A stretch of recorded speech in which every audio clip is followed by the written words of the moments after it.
This here is the Peak Alum Works site in Ravenscar, North Yorkshire.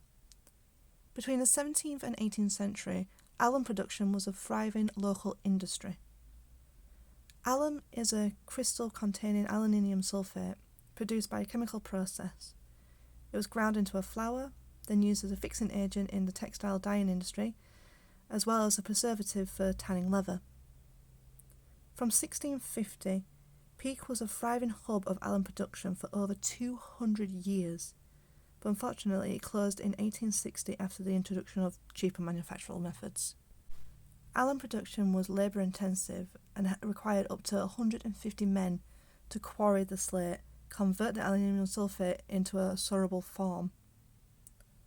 Alum was one of Britain's first chemical industries, having over 30 alum production sites all the way through the UK between the 17th and 18th century. By 1780, they were producing 5,000 tonnes of alum a year.